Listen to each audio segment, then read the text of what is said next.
I have a bunch if you want one. And you just have to wait till after you're done with the book, okay? And I'll give it to you. It's up to you. You can just, whatever you want. If you want to wait, I'll give it for you. I'll just give it now. You can also write it down on a piece of paper. That's another one. That one's shorter.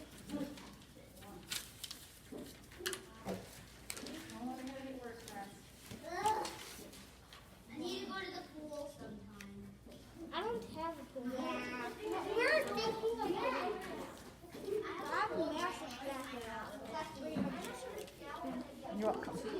All right, everyone needs to sit, star, and let's focus on school. I know it's very hard to focus when it's so nice out, but let's try. What are they on? Can you see? Emmy? Yeah, railroad track. We looked, we listened. We decided to take the shortcut home. Ooh, what do you suppose the shortcut entails? We should have taken the road, but it was too late and it was getting dark. So we started down the track. What is the problem with walking on a railroad track? What is on a railroad track? Machine. A train. A train. It might smush you. Just a bit. You have to listen with your ears, right? Yikes.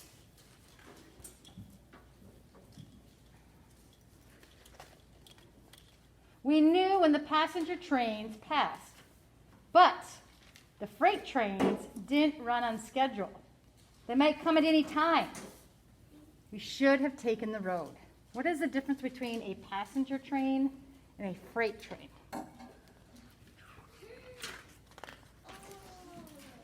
Passenger train versus a freight train.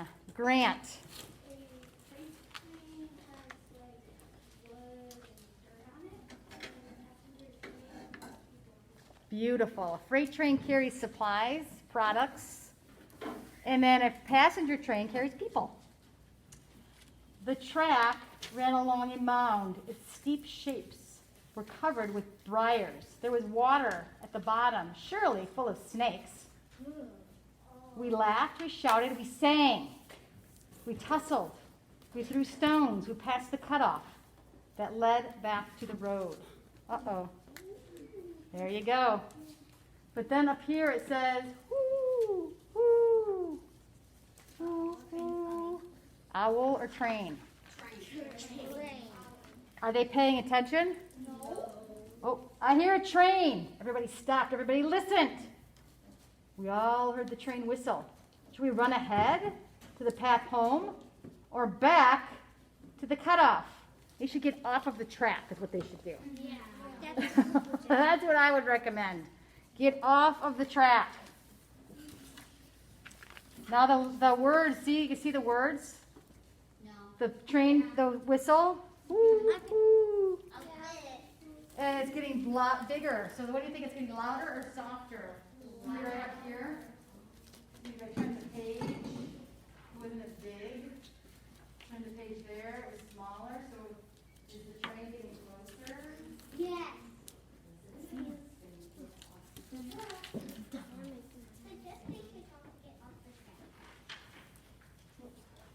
The train whistle was much louder. Back to the cutoff. Run! Uh-oh. Get off of the track now. Uh-oh. The train, get off the tracks. Oh my goodness, I can see the light of the train. And yet, they're still on the tracks. Get off. Get off. Oh my goodness. We jumped off the tracks onto the steep slope. We didn't think about the briars or the snakes. Well, no, because we were going to get hit by the train. You didn't get off. Yikes. Ooh, and there it is. Looks like the Polar Express train, Yeah. doesn't it? Who's ever seen the Polar Express? We had it as a sentence. I saw Yes, we did. We did read it. That's right. It is a great book and movie. Clackety, clackety, clackety, clackety, clack.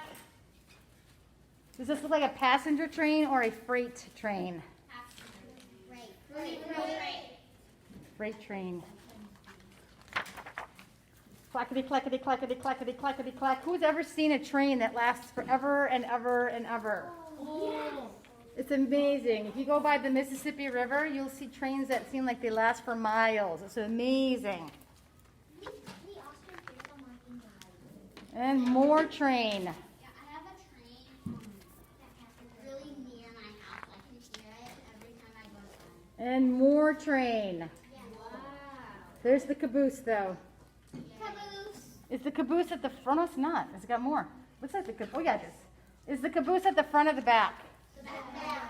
Yes. The train passed. We were all fine. We climbed back onto the tracks. We hurried to the cutoff and onto the road. We walked home without a word. We didn't tell Big Mama. We didn't tell Mama. We didn't tell anyone.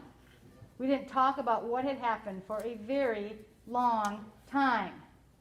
And we didn't take the shortcut again. That's good. So why do you think they didn't talk about it or didn't tell anyone about it? Jonathan.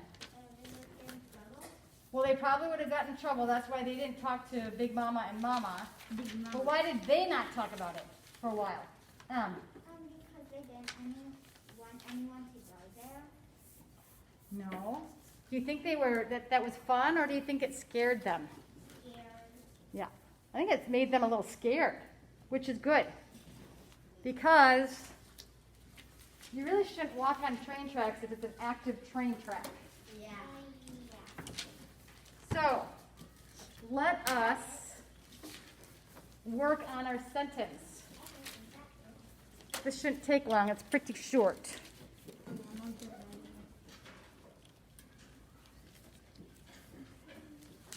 We passed the cutoff that led back to the road. When it says cut off, what does that mean? Cut off. We passed the cutoff that led back to the road.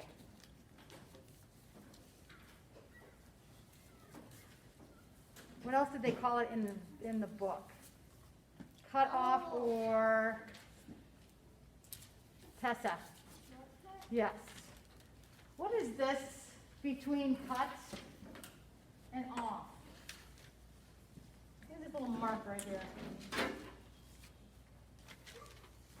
Olivia. A dash? Well, a dash, but in grammar it's a what? M. A hyphen. Very good. It kind of puts two words together to make a new word. All right, let us do what is the nouns mean plural, in this sentence. Nouns. So I'd like everyone to star. James. Road.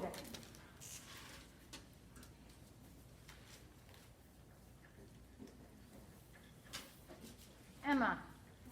Cut off.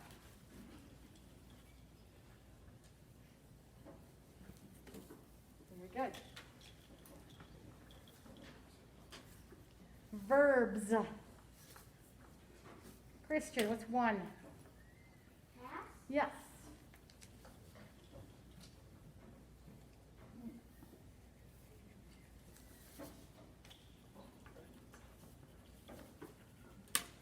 Tessa. Lead? Lead. Very good.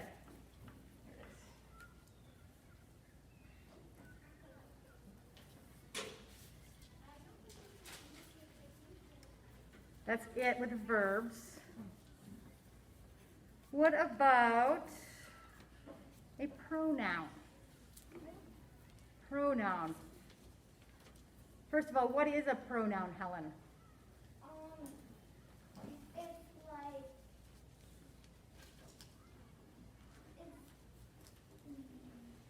What does it substitute in a sentence? A verb or a noun, Helen? a noun. Yes. So instead of saying the person's name or the thing's name, it replaces it with a pronoun. So Helen, what is the pronoun? We? Yes. Ugh, I'm losing my pen. Dun dun On my dun. I know, I like my purple marker. We'll go start with blue. This one's got sticky. Oh, this one is not. Do the other blue. Oh, well, that was right. I mean, there's another dark blue. Yeah, I mean, there's another blue. Let's try this one. Oh, much better. And there is a, no, we did not. That I said, nope, nope. Okay, so, what about an adverb? What does an adverb describe? Jeremiah? A verb. Yes. So, look at your verbs and see what describes the verb. Here's a verb. Here's a verb. Luke. Back. Very good. Led where? Led back.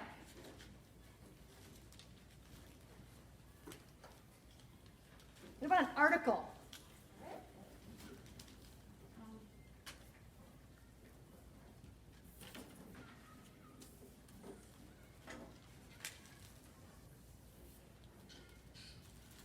Emma. Yes. So remember, article is the or a that's in front of a what? Always in front of what? Tessa. A noun. Very good. Gosh, I had to think what I was writing here. All right. Very good.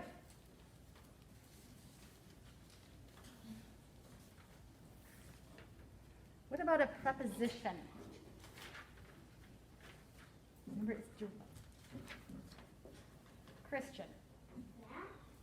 No. Emmy. Yes. Just gonna like fret underneath.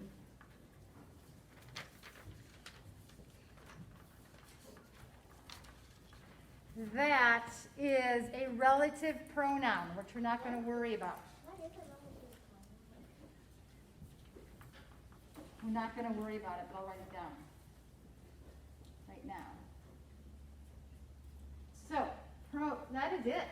That was fast. That is a very fast sentence. Very Yes, easy. we can do Flora and Ulysses. I can. Do you want me to read, Flora? Yes. All right.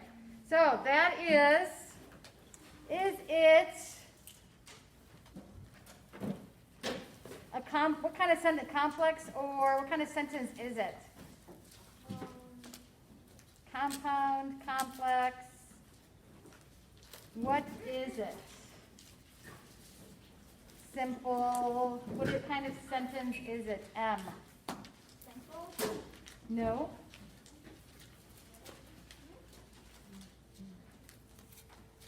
It's actually a complex sentence. Any other things that you notice or find interesting about the sentence before we move on? It's a very easy one. All right. Hey, good job. Now tomorrow we don't have. So Thursday you can do your rewrite. Oh, hello. All right. Rewrite. Mrs. Reed is so excited that she slammed the book shut. All right, so I'm trying to even remember where we left off. With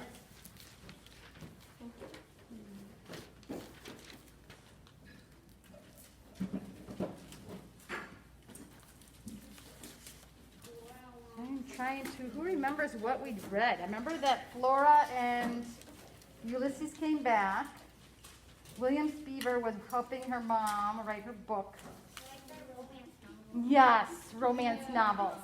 Your favorites.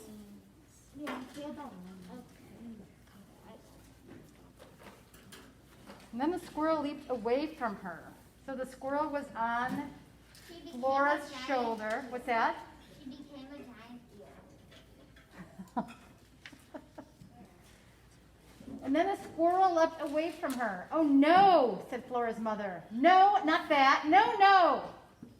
Ulysses flew over Phyllis Buckman's head. He went high and then higher still. Yes, said Flora. Yes. Look at him fly. He's a flying squirrel. Let's find out what. Oh, and the next chapter is called Flying Squirrels. I'm going to put my glasses on. Is there such a thing as flying squirrels? Yes. Now, do they have wings? No. They have things under their They have flaps under their arms, and they can glide. Extra skin. Now, like our squirrels, we have a feeder, a feeder that's really high up in the ground to keep the squirrels away. And it works pretty well. But once in a while, we'll get a brave squirrel or a smart squirrel that can get there, which is not easy. And he will, this is probably maybe 20 feet high, and he will jump off of it, and he kind of sails. So he's not technically a flying squirrel, but even normal squirrels have the capacity to fly or jump off high things, and they're okay. I don't know how they do it. Why, Flora wondered, did everything become silent when Ulysses flew? It had been the same in the giant donut, at least until everyone started screaming. It was as if some small peace descended. The world became dreamy, beautiful, slow. Flora looked around her. She smiled. The sun was shining into the kitchen, illuminating everything. Ulysses' whiskers, the typewriter keys, her father's upturned and smiling face, and her mother's astonished and disbelieving one. Even William Spiver was illuminated, his white hair glowing like a wild halo. "What is it?" said William Spiver. "What's going on?" Flora's father laughed. "Do you see it, Phyllis? Do you? Anything can happen." Ulysses floated above them. He zoomed down to the ground and then went shooting back up to the ceiling. He looked behind him and performed a lazy mid-air backflip. "For the love of Pete," said Flora's mother in a strange and wooden voice. "Someone tell me something," said William Spiver. Ulysses dived down again. He flew past William's right ear. "Ah! What was that?" "The squirrel," said Flora's mother in her strange new voice. "He is flying." She stood up suddenly. "Right," she said. "Okay, I have to go upstairs and take a nap," which was an odd thing to say to her, for her to say, because Flora's mother was not in any way a napper. In fact, she was an anti-napper. She didn't believe in naps at all. She often said that they were big, fat waste of time. "Yes, a little nap. That is what I need." Flora's mother walked out of the kitchen and closed the door behind her. Ulysses landed on the table next to the typewriter. "It's not that shocking," said William. "There are flying squirrels, you know. They exist. In fact, there are some theories that all squirrels are descended from the flying squirrel. In any case, flying squirrels themselves are a documented fact." Ulysses looked at William and then over at Flora. He reached out his paw and hit a key on the typewriter. The single clack echoed throughout the kitchen. "How about flying squirrels who type?" said Flora. "Not as well documented," admitted William. Ulysses hit another key, and then another. "Holy bag of gumba," said Flora's father. "He flies, he vanquishes cats, and he types. He's a superhero," said Flora. "It's amazing," said her father. "It's wonderful. But I think I better have a quick word with your mother about the whole situation." Chapter 48, Banished. Clack, clack, clack. Flora stood silently. William stood silently. The squirrel typed. "Flora Bell?" said William Spiver. "Uh-huh," said Flora. "I wanted to make sure you were still here. Where else would I be?" "Well, I don't know. You did say that you were moving out." My mother wants me to leave, said Flora. I don't know if that's exactly what she meant, said William. I think she was surprised. And perhaps her feelings were hurt. She certainly didn't express herself very well. Shocking, really, what a romance novelist could be so inept in the language of the heart. Clack, clack, clack. Ulysses had a look of deep and supreme satisfaction on its face. She said it would be easier without me, said Flora. Yes, well, said William. He pushed his glasses back up on his nose. He pulled up a chair and sat down again at the kitchen table. He sighed a deep sigh. My lips are numb, said Flora. I know that feeling, said William, having suffered through several traumatic episodes myself. I am very familiar with the bodily manifestations of grief. What happened to you? Asked Flora. I was banished. Banished was a word that Flora could feel in the pit of her stomach, a small, cold stone of a word. Why were you banished? I think the more relevant question would be, who banished me? Okay, said Flora, who banished you? My mother, said William. Flora felt another stone fall in the middle of her stomach. Why? She said. There was an unfortunate incident involving my mother's new husband, a man who is not my father, a man who bears an idiotic name of Tyrone. Where's your father? Said Flora. He died. Oh. One more stone sank to the bottom of Flora's stomach. My father, my real father, was a man of great humility and intelligence, said William. Also, he had delicate feet, very, very tiny feet. I, too, am small of foot. Flora looked at William Spivey's feet. They did seem extremely small. Not that that is particularly relevant information. In any case, my father was a man who could play the piano wonderfully well. He had an in-depth knowledge of astronomy. He liked to consider the stars. His name was William. But he's dead, and now my mother is married to a man named Tyrone, who does not have delicate feet and who is supremely unaware that there are stars in the sky. The mysteries of the universe mean nothing to him. He sold my father's piano. He is a man who refuses to call me William. Instead, this man refers to me as Billy. My name, as you know, is not now, nor has it ever been, nor will it ever be, Billy. I took issue with being so addressed. I repeatedly took issue. And after repeatedly taking issue and repeatedly being ignored, one thing led to another, and some act occurred, and thus I was banished.